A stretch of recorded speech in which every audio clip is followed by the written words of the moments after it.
In this presentation, we'll be going over kidney disease in African Americans, nutritional interventions to prevent it, and why diet plays a key role in proper kidney function.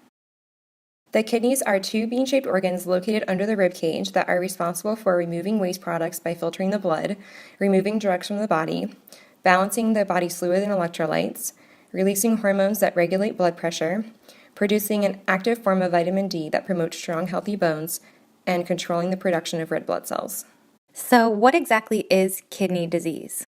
Kidney disease is a condition characterized by a gradual loss of kidney function over time. Diseases associated with kidney disease include high blood pressure, diabetes, glomerulonephritis, which is inflammation of the nephrons in the kidney, which can be chronic or acute in nature, polycystic kidney disease, which is the most common inherited kidney disease, and is the formation of cysts in the kidneys that cause kidney impairment or dysfunction. African Americans suffer from kidney failure at a significantly higher rate than Caucasians. In fact, it is more than 3 times higher in this population. African Americans constitute more than 35% of all patients in the United States receiving dialysis for kidney failure. Diabetes is the leading cause of kidney failure in African Americans. The most common type of diabetes in African Americans is type 2 diabetes.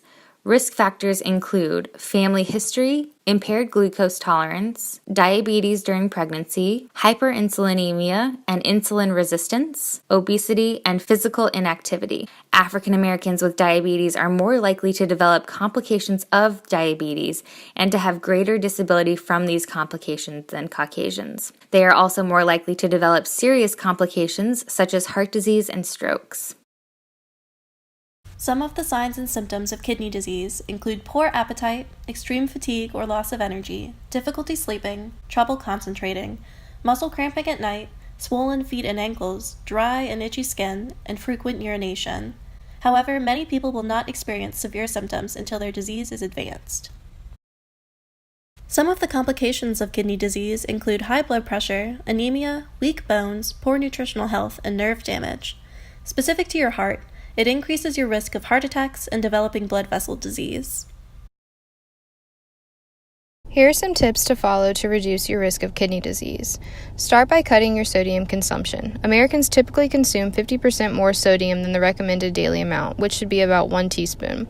Reduce the amount of red meat in your diet. High quantities of animal protein can harm the kidneys. Stop the soda. Sugar-sweetened beverages such as soda are very high in calories and contain little to no nutritional value. Colas contain phosphorus additives which can be very harmful to the kidneys. Pass on the processed foods. Things such as crackers, potato chips, deli meats, and many others are very high in sodium and phosphorus additives which can also negatively affect the kidneys. Slow your sugar consumption. High amounts of sugar can lead to the diabetes and obesity, which are linked to kidney disease. Implementing lifestyle changes can greatly reduce your risk of kidney disease. Start by controlling high blood pressure and blood sugar, as these are the leading causes of kidney disease. Maintain a proper weight by implementing daily exercise and a balanced diet into your everyday routine. Simply quit smoking. This is the strongest modifiable risk factor for both kidney and heart disease. And avoid excessive use of pain medications. Medications are filtered through the kidneys, and over time, abusing medications can cause harmful effects. Nutrition guidelines for the management of kidney disease. Energy. It's important to receive adequate energy requirements to prevent malnutrition. 30 to 35 kilocalories per kilogram of body weight is recommended. Protein. Since the kidney's abilities to regulate waste is impaired, too much protein can lead to a buildup of protein waste in the blood. 0.6 to 1 gram per kilogram of body weight is recommended.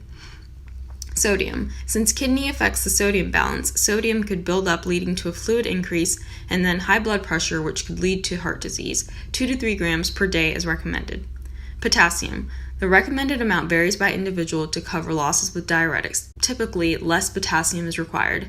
Phosphorus.